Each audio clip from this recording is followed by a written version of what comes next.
Rabi'atul Ra'i ini anak seorang mujahid. Jadi ada di zaman tabi'in seorang mujahid diajak perang sama sahabat, dia keluar. Berperang enggak pulang-pulang. Istrinya ketika itu sedang hamil. Orang Madinah. Bapak izin pergi mau perang. Oke. Selagi itu perintah Allah, perintah Rasulnya, perintah para sahabat Nabi, bismillah, keluarlah. Ditinggalkan uang yang cukup banyak, beberapa dirham begitu ditinggalkan. Ini kamu pegang.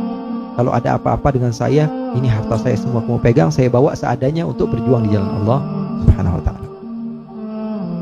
Akhirnya ikhwani, akhwati yang dimuliakan oleh Allah, ini orang pergi. Tahu-taunya pergi setahun, 2 tahun, enggak pulang. 3 tahun, 4 tahun, 10 tahun, 15 tahun, 20 tahun, 25 tahun enggak pulang. Sudah bikin tahlilan, sudah bikin haul, orang lumah 25 tahun. Ya, kalau misalnya 1 tahun 2 tahun saja sudah hukmul mafqud, itu artinya orang sudah hilang gitu. Warisannya sudah nyebar kemana-mana. Setelah 25 tahun ternyata dia pulang ke kota Madinah. Dari Romawi, dari daerah-daerah dalam, dia pulang. Lihat masjid Rasulullah udah rubah, lihat kota Madinah sudah berubah. 25 tahun men. Akhirnya ikhwani, dia masuk ke masjid Rasul. Sebagaimana adat Rasul, dia ikut para sahabat, para tabi'in, tidak mau beralih daripada sunnah-sunnah baginda Rasul SAW. Seperti adat baginda Rasul, pertama kali sampai ke kota Madinah yang didatangi adalah masjidnya Rasul. Sholat di situ.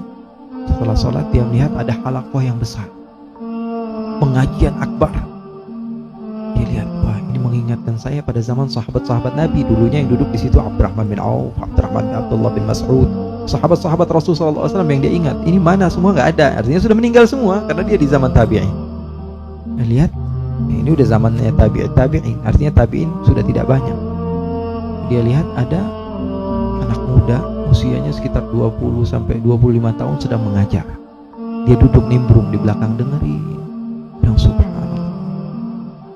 Katanya nasihat-nasihatnya, orang ini mengingatkan saya seakan-akan ini di zaman Nabi.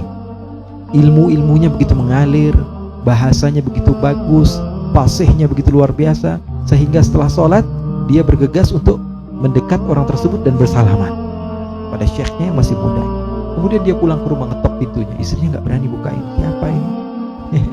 Akhirnya diintip, siapa, masih nggak kenal. Ternyata saya suami kamu. Akhirnya begitu senang bahagia duduk ngobrol-ngobrol. Tanya, mana anak kita?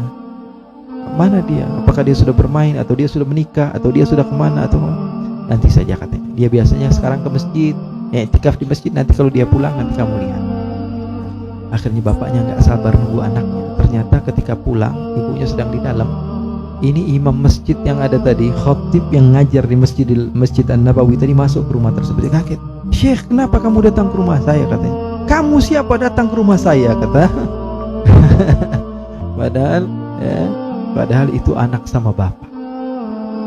Bayangkan betapa bangganya seorang ayah ketika melihat seseorang yang dia anggap ini orang terkeren pada zaman ini adalah anaknya sendiri yang dia tinggalkan selama 25 tahun. Dan ini berkah solehahnya ibunya, ya, uang yang dititipkan tersebut dia habiskan untuk berjuang supaya anaknya menjadi ulama.